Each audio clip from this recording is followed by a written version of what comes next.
যানবাহন চললেই হচ্ছে বিকট শব্দ।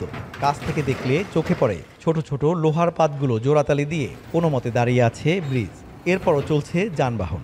ঝুঁকিপূর্ণ এই চিত্র দেখা যায় ঝালকাঠির বেইলি ব্রিজগুলোতে।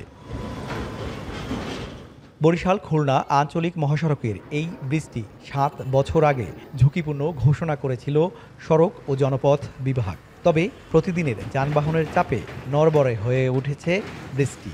ট্রাক বা বাস উঠলেই দুলতে থাকে ব্রিজটি। স্ল্যাবগুলো বেশ আলগা, ফলে প্রায় ঘটছে দুর্ঘটনা।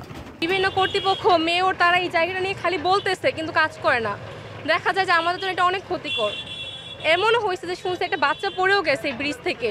খুবই ঝুঁকিপূর্ণ এবং ওই গাড়ি বড় গাড়ি উঠলে দোল খায়। এক একদিন আসে এই গাড়ির ঝাঁকানি, তারপর হচ্ছে একটার পর একটা এই যে পার্ট বাই পার্ট খুলে পড়ে থাকে। আমাদের অনেক ভয় লাগে যে ব্রিজটা ভেঙে যায় কিনা।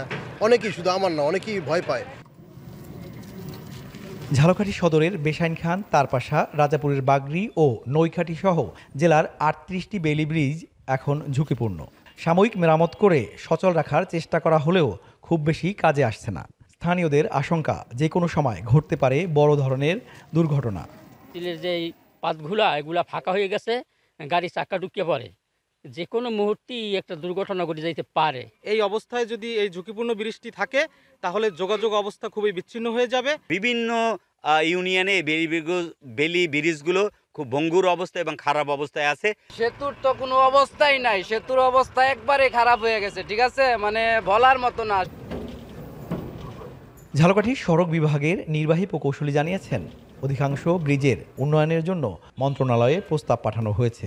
ঝুঁকিপূর্ণ সেতুগুলো আছে, আমরা কিছু মাইনরের মাধ্যমে এবং কিছু পিএমপি সেতু প্রোগ্রামের মাধ্যমে কর্মসূচি গ্রহণ করেছি।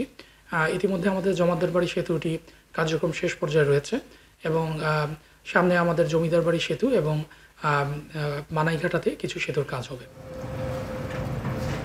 ঝুঁকিপূর্ণ এই সেতুগুলো নিয়ে উদ্বেগ বাড়ছে, কিন্তু কবে মিলবে স্থায়ী সমাধান সে প্রশ্নের উত্তর নেই কারো কাছে। আল আমিন তালুকদার, এখন ঝালকাঠি।